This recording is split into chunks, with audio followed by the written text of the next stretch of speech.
The first season of Pluribus is over, and it was wonderful. Inventive, smart, atmospheric, and beautiful to look at. The premise is simple. What if almost everyone on the planet Earth became a zombie? Except instead of wanting to eat your brains, they just wanted to make you happy. Is that better or worse? For our hero Carol Sturka, it's a bit of both. Carol is only one of 13 people on the planet Earth not absorbed into this happy hive mind. We do not yet know what makes them immune. While the show was airing, a popular talking point was, what would you do if you were in her situation? If everyone on the planet was now a creepy pod person, but they all live to serve you? My views are well expressed in this tweet. On the show, we get a range of reactions. One of the immune, a guy named Komba Diabate, quickly starts playing out his own hedonistic fantasies. Another, Lakshmi, continues to live with her son Ravi as if he's still just an ordinary kid and not, like, part of a giant worldwide overbrain. And in one tragic case, a Peruvian girl named Kusamayu voluntarily joins the hive so she can be as happy as they are. Only Carol and a Paraguayan guy named Manusos Oviedo actually want to save the world and reverse what the hive has done, to give billions of people back their personalities. Even after we learn that the pacifist hive mind is doomed to mostly die out from starvation within 10 years, the hive is so committed to nonviolence they're not even willing to harvest plants since that counts as, like, hurting a living thing. None of the other survivors seem interested in reversing what's happened, instead focusing on ways to keep the hive fed and plentiful. All in all, the show seems to have a pretty dim view of us human beings. In this situation, Pluribus thinks that we would mostly prioritize our own comfort over the autonomy of our fellow man, even if billions of our fellow men will die within a decade. Even Carol kinda comes around to this idea, although it takes her a while to get there, and she does snap out of it eventually. What makes her different? Why does Carol refuse the easy life the hive mind offers her when almost everyone else just rolls over? Well, one reason is that Carol loses more than most when the hive takes over. During the joining, when everyone in Carol's home city of Albuquerque is absorbed, Carol loses her wife Helen, who hits her head during the transition and dies from her injuries. From what we can tell, Carol doesn't have many other close relationships. No one in her family she's on good terms with. When she meets some of the other immune, a lot of them bring their family members with them. Even if these people are now all part of the hive mind, at least they're around. At least they can pretend they're still the people they used to be, which I'm sure they would do it fast. But Carol has lost the only real family member she had, so it makes sense that she doesn't trust this alien thing that killed her. But it goes deeper than that. In the 4th episode, we learned that when she was 16, Carol's mother sent her to a conversion camp called Freedom Falls. Conversion therapy is a widely discredited form of pseudoscientific quackery that tries to turn gay people straight. It can involve talk therapy or aversion therapy, sometimes electroshock therapy, and it's often bound up with Christian ministry. Conversion therapy doesn't work and is associated with long-term increases in rates of suicide, depression, shame, and substance abuse, which seems pretty relevant given Carol's... We don't know exactly what Carol went through at Camp Freedom Falls, but she says the counselors there were... Some of the worst people I have ever known. And they smiled all the time, just like you. Carol is inherently mistrustful of groupthink, of people who insist that they know what's best for her without giving her a chance in the matter, which is exactly what the hive mind is doing. They want her to join them even though she's dead set against it, and they're so patronizing about it. Soon enough, you'll understand everything. And you will feel so much better. Later in the season, after the hive ghosts Carol en masse and she spends some 2 months in miserable isolation, she's desperate enough to invite them back into her life. She even takes a page from Lakshmi's book and starts living in denial, convincing herself that she's in an actual relationship with a woman named Zosha, or at least that was her name before she became part of the Plurb, which, by the way, is my preferred name for the hive mind. It's more fun to say. Plurb. And Carol and Zosha have a great time together, but they don't really have a relationship in the way that a pair of individual people do, because a real relationship involves compromise and discovery and conflict and tension. You have to negotiate how you fit together, whereas the hive just wants to give Carol whatever she wants whenever she wants it. Hell, the hive sends Zosha in the first place because she looks like Carol's ideal woman, and Carol, ground down by weeks of solitude, lets herself be seduced, until she remembers that there are things she values more than her own happiness. The Plurb, it is revealed, has Carol's eggs, which she froze years ago. They're working on turning them into stem cells, and once they do that, they can put together a mixture that will make Carol one of them. And she might be happy as one of them, but she won't really be her anymore, and she can't abide that. As happy as Carol is with Zosha, Zosha is still part of the Hive, and the Hive are just the counselors from Camp Freedom Falls all over again. If you loved me, you wouldn't do this. Please understand, we have to do this because we love you. I've seen some fans call Carol selfish because she only breaks up with Zosha after she realizes that Pluribus is going to turn her against her wishes, but I think that misses the forest for the trees. Carol can absolutely be selfish, but she's also one of the only people alive who actually pushes past that and tries to do the right thing anyway. Most of the other immune don't even need to be manipulated into accepting the hive mind.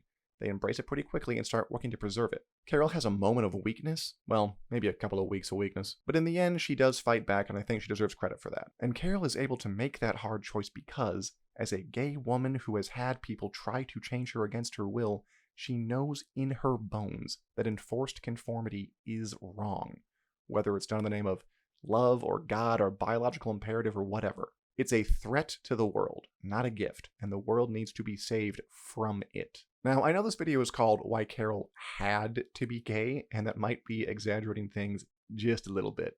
It's not so much her sexuality that gives her the ability to resist the plurib, but more her experience of being rejected and told she needs to change. Not because of anything bad she did, but because of who she is.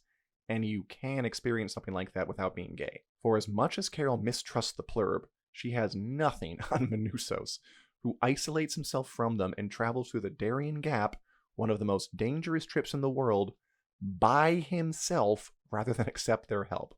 We don't know much about Manusos' past yet, but I'm willing to bet he's had some serious struggles. You're not just born this stubborn a person. Carol and Manusos kind of illustrate the difference between nice and good.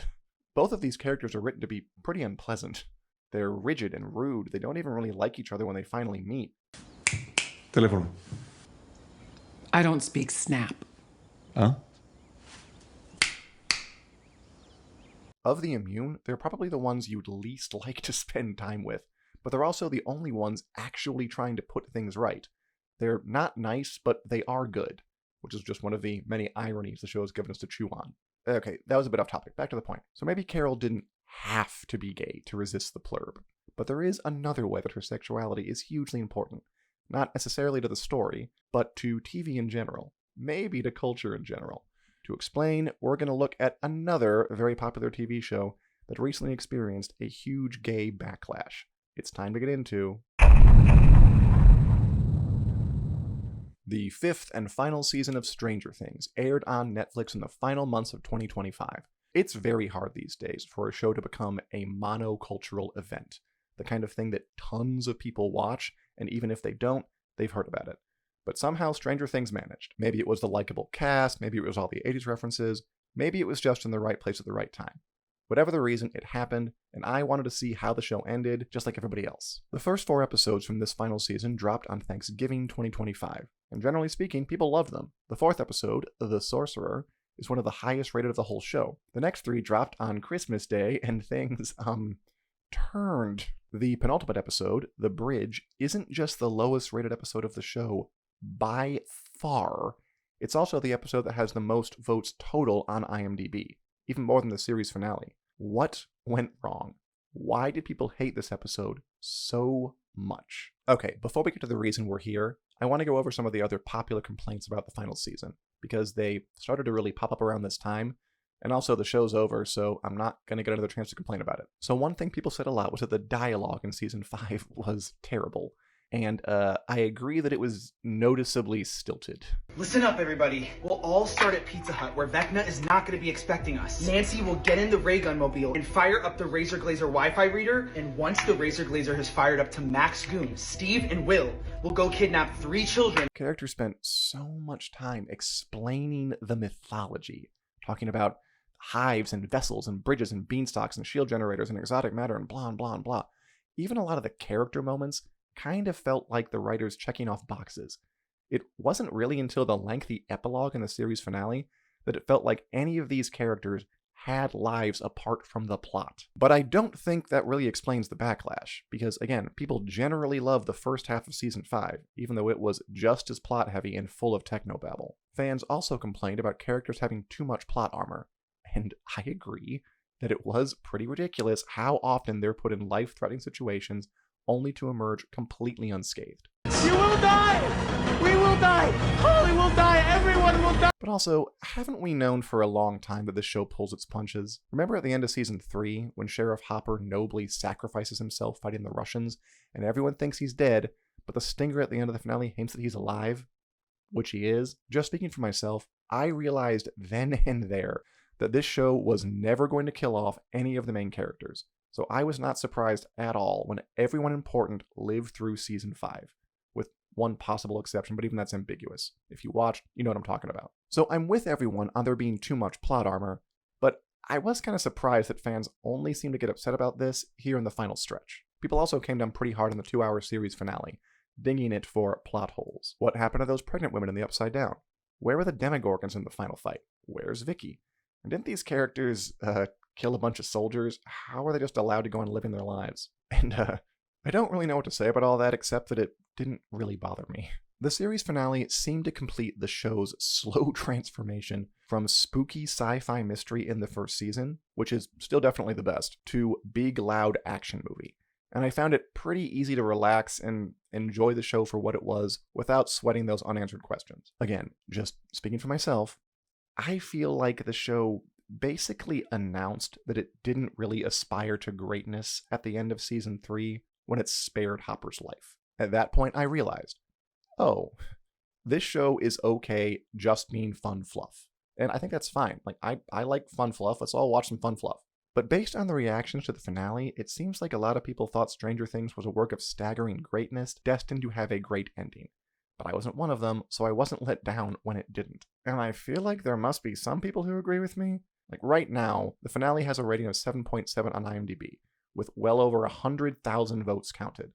And that sounds about right to me. Like, okay, that was a C+ finale. Like, good effort, nice job. But as much as people complained about the finale, remember that the penultimate episode got way more hate. So let's turn back to that. Why was there such a huge backlash to the bridge in particular? Well, much of the outrage centered on a scene towards the end where Will Byers, a character who'd been around since the start of the show, came out as gay. A lot of people really did not like this scene. To me, the backlash to this scene was the most interesting thing to come out of Stranger Things Season 5. So we're going to look at it, starting by walking through some of the most common criticisms and seeing if they hold up to scrutiny. One critique you saw a lot is that the scene was unnecessary. I'll just say right now that I hate this critique, here and elsewhere. The word unnecessary gets used a lot when someone doesn't like a movie or TV show, but doesn't really have any substantive criticism of it, or maybe they just don't want to say what they really think. So they say it's unnecessary and hope no one thinks about what that even means. Like, what is a necessary episode of television? Food is necessary. Sleep is necessary. There has never been an episode of TV that has ever been necessary to anybody. But it also doesn't make sense in the context of the show. There had been hints that Will was gay as early as the first season. Look, he's a sensitive kid. Lonnie used to say he was queer, called him a fag. The hints ramped up in season 3 and became impossible to ignore in season 4, when it was clear that Will had a crush on his friend Mike and was having a hard time with it. Then in season 5, he talks through some of his feelings with Robin, who's also gay, and then he comes out to his friends and family. I'm not saying this is like super elegant plotting or anything, but it's pretty basic setup payoff stuff. In that same episode, Steve and Dustin have a heart-to-heart about the emotional distance between them lately. Something else the show had been setting up all season. That was my favorite scene of the episode. But no one called that scene unnecessary, just the one where a teenage boy comes out as gay. Gee, I wonder why. Another thing you heard a lot is that the coming out scene was unrealistic for the 1980s, that Will's family and friends wouldn't have been so quick to accept him. And also that interracial romance didn't exist back then. And it's true that there was more homophobia in the 80s than there is now, but the characters on Stranger Things aren't like statistical averages of people from the time. They're characters we've gotten to know over the course of 5 seasons, and all of them are pretty open-minded. Also, crucially, a lot of these people are outsiders. Like, if you're a gay kid in the 1980s in a small town and you're not really comfortable in your own skin, where do you go for community? You hang out with the other rejects, with the punks, with the nerds, with the other people who aren't allowed to sit at the cool kids table. And then, when you're old enough, you leave your small town and move somewhere you can just be yourself, which is what a lot of the characters do in that epilogue, not just Will. Like, come on, people. Will didn't come out to the committee board chairs and focus on the family. He came out to a bunch of other weirdos who know what it's like to be rejected because you're different. So it follows that they might be somewhat sympathetic. And then there are the people who thought the scene was forced into the season at a weird time, or simply that it was cringe and bad. So, plot-wise, at this point we know that Will fears that his loved ones will leave him if they learn his secret. The villain, Vecna, is using that fear against him.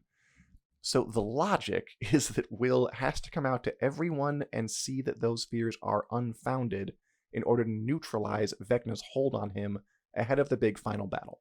And yeah, that's definitely contrived so they can have this big emotional moment. But it's not really more contrived than most of the plans these people make.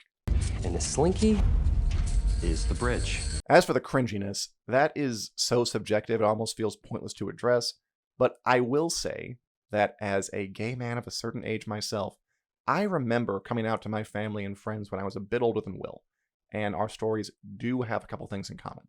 Like, when I came out to one of my close family members, there were definitely tears, there was definitely some incoherent rambling, and I remember really not wanting to say the actual words, "I am gay." I guess because once you label it, you can't take it back.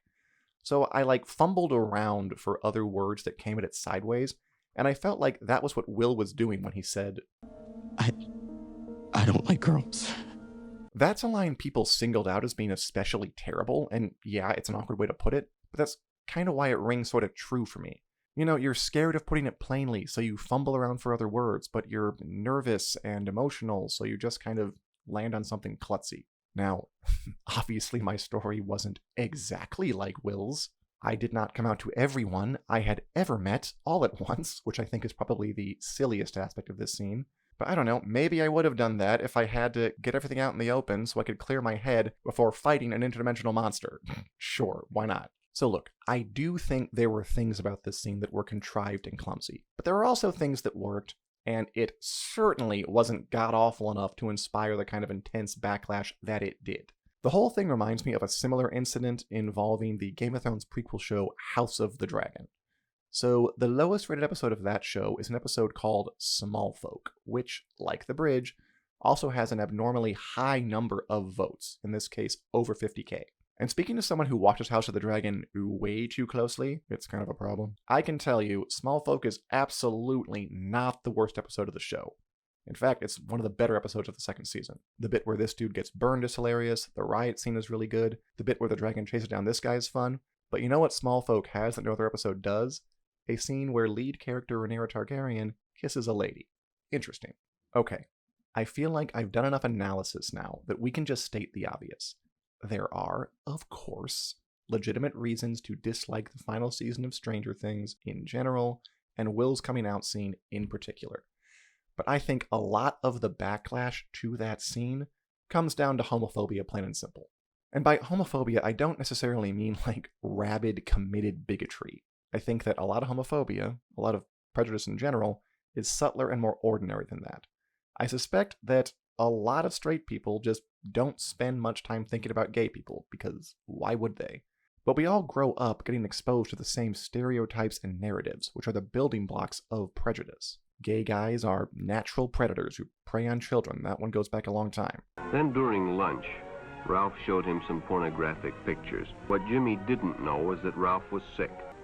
You see, Ralph was a homosexual. If you do anything that could even be perceived as gay, you lose your man card. That one's always popular. I will not administer CPR unless you're a hot female. But if you're some dude I don't know and you need CPR and everyone's looking at me, who knows CPR? Well, me. Help him! No. Why? Because I ain't gay. And that stuff crawls inside you and lives there. There's a 2017 study that found that when straight men looked at pictures of two guys kissing, they felt the same level of disgust as when they looked at pictures of maggots. Sorry, this photo headline combo will never not be funny. And look, my honest opinion is that if you're a straight guy, or anybody, and your natural reaction to seeing two guys kissing is to feel disgusted, there's no point in condemning you for that, because you have no control over it. It's an involuntary instinct. Yeah, live makeouts on SportsCenter. Get into it. Oh, what do we got? We got love in the air and makeouts. However, you do have control over what you do with that feeling. Like, yes, your discomfort is real, but we all get uncomfortable sometimes. We don't all have to go to war over that feeling. You might feel threatened at the sight of two guys making out, but you have a working brain and should be able to realize that two dudes kissing isn't actually a threat to you or anyone you know. Two dudes kissing can't hurt you. Sometimes the best thing to do is to acknowledge the feeling, take a beat, and move on with your day. But it seems like way too many people assume that their subjective gut reactions to things are actually objective facts and must be shared.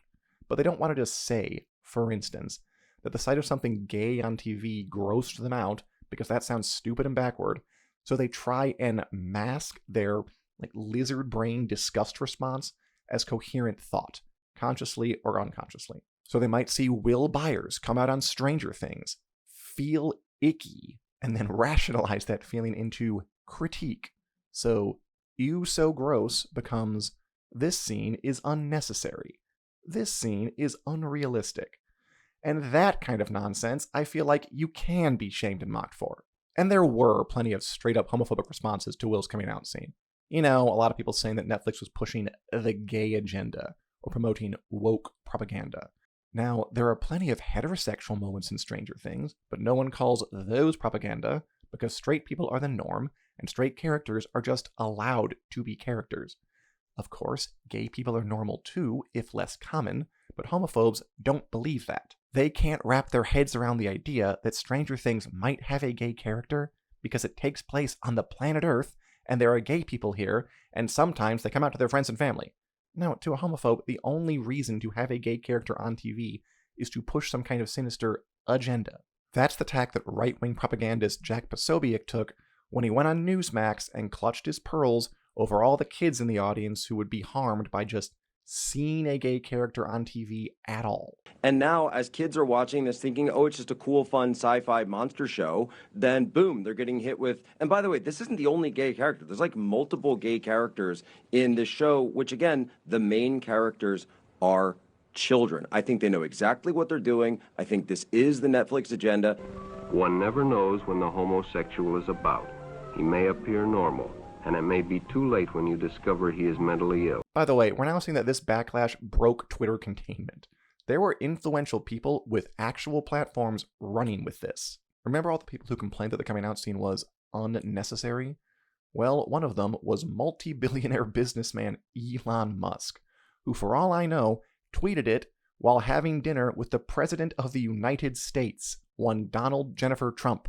And you know, maybe in normal times I would shrug off Elon's weird tweets or Posobiec's fear-mongering, but these days I get kind of nervous when I see enthusiastic explosions of homophobia like this, because I know that people with actual agendas will use them to push regressive narratives, and I know that the people in the highest halls of power are receptive to those narratives. Since he took office for his second term, Donald Trump has targeted the LGBTQ community pretty aggressively. For instance, his administration discontinued a suicide prevention hotline for LGBT youth, a group known to have disproportionately high rates of self-harm. They eliminated sexual abuse protections for LGBT people in prisons, despite, again, that group being especially vulnerable. Obviously, Trump has made a big point of going after trans people, who have been bearing the brunt of this blowback for years. He's barred them from military service, made it harder for them to use their preferred pronouns, and gutted trans healthcare over objections from, the actual medical professionals on the ground. Trump has even done stuff that seems like really weird and petty. So there was a ship called the USNS Harvey Milk, named after the pioneering gay rights activist and politician who was murdered by a resentful colleague in 1978. The Trump administration changed the name of that ship to the USNS Oscar V. Peterson after a World War II hero, because God forbid the Navy be associated with homosexuality. Basically, if Trump and his people thought they could get away with rolling back gay rights, I have no doubt they would do it. And who knows, maybe all they need to be convinced is one more stupid tweet about how every single person in the 80s hated gay people. Now, I know what you're thinking. Right now you're thinking, you miserable stretch. You're saying I can't even complain about the final season of Stranger Things without eroding gay rights? Where do you get off, you sick son of a bitch? Whoa, let's all calm down. We're all friends here. I assure you I am not saying that. But I do think that discussions about TV can be more meaningful than people realize, because TV itself is a vehicle for cultural change. In fact, TV has been pretty important in changing attitudes about gay rights over the past 20 years, and you don't have to take my word for it. I agree with what former president and human Rorschach test Joe Biden said about gay rights in 2012. I think Will and Grace probably did more to educate the American public than almost anything anybody's ever done so far. Will and Grace was a sitcom that originally aired on NBC from 1998 through 2006. It was about a gay guy named Will, his best friend Grace, his other friend Jack, also gay, and Karen, the funny one. I don't think I can go on. Karen, what are you doing? Stop me! Karen, don't be ridiculous! There we go, nice and cold. Will and Grace was part of NBC's must-see TV lineup, which also included shows like Friends, Frasier, Scrubs, and The Office. This was prime time back when that actually meant something. Tens of millions of people tuned into this show every week, which meant that tens of millions of people were seeing gay characters who didn't behave like alarmist stereotypes. Will and Jack had romantic misadventures and sorted through wacky misunderstandings like any other sitcom character. They were normal, or at least normal for TV in the early 2000s. And once you think of someone as normal, it's harder to think of them as a dangerous degenerate who shouldn't have rights. Queer characters appeared more and more on popular TV shows throughout the 2000s and the 2010s, and I don't think it's a coincidence that this is the period when the general public started to feel more positively about the LGBTQ community. And once that happened, actual rights followed. For instance, 2011 was the first year that more people approved of gay marriage than disapproved. Then, 4 years later, the Supreme Court made it the law of the land in Obergefell v. Hodges. And in 2020, when the gap was even wider, they made it illegal to fire someone specifically because they were gay or transgender. When things really begin to change is when the social culture changes. And look, I'm not saying that we have gay rights because of TV. There were a ton of real-world events and political efforts that pushed things forward. But I do genuinely think it contributed. So, thank you, Will. Thank you, Willow. But this can go in the other direction, and it kind of looks like it's starting to. For example, while support for gay marriage is still way above where it was for most of my life, it has slipped a bit in the past couple of years. Things are shifting in media too. In 2025, there were 489 LGBTQ characters on TV. But in 2026, that number will be 192, a drop of over 60%. And some of that is incidental, like shows end or get canceled, characters die, and there aren't as many shows being made in general today, since Hollywood is still struggling to recover after the pandemic and the 2023 strikes. Still, that is a steep drop, and it's happening at a time when general audiences remain very interested in stories about queer characters. As I write this, the 3 most popular shows on IMDb, the ones with the most clicks, the most engagement, are Stranger Things, Pluribus, and Heated Rivalry, the HBO show where 2 hockey dudes go to town on each other for 6 episodes straight. So the demand is there, and yet the number of queer characters on TV is getting cut by more than half. What gives? Well, when reporter Leslie Goldberg talked to people in the industry about the ongoing drop, there was a sense that it was happening out of fear. Okay, fear of what? Well, we've already talked about how Trump is going after the L's, G's, B's, T's, and Q's. Trump is also very willing to attack TV shows he doesn't like, in some cases extorting those shows for huge sums of money. Sometimes he installs puppets at networks that aren't complimenting him enough. So put these 2 things together. If you're a TV executive and someone pitches you a show with a queer character or that's about queer characters in general, you might say no for fear of what the President of the United States will do to you otherwise. As cliche as it is to say, representation matters. For one thing, it's good for queer people to see themselves on screen. Like, you may have hated Will's coming out scene, but I am glad it exists because I can pretty much guarantee that there are young gay people out there who watched it and maybe felt seen for the first time in their lives, and I think that's great. When I was young and had kind of figured out that I was gay but wasn't sure if I would ever tell anybody, I'd see episodes of Will and Grace on NBC and think, alright, how forbidden can this whole gay thing possibly be if they're showing this in primetime? And also, the more LGBT people who appear on TV, the more chances there are for other people, maybe people who don't have any or many LGBT people in their lives, to develop empathy for us by proxy. And if they do that, they're less likely to be okay with the government trampling over our rights. And that is why Carol Sturka had to be gay. That's why it matters that Will Byers came out. I haven't actually seen Heated Rivalry yet, but that's why it's important for those hockey dudes to get down. If there's going to be less queer representation on TV, then the representation that we do have is more important than ever. Carol Sturka's lesbianism could be the thin gay line separating equality from second-class citizenship. And also, I just really want to see what happens next on Pluribus, and it would suck if this anti-LGBT wave got so big that they had to cancel it. So the sooner that show comes back, the better.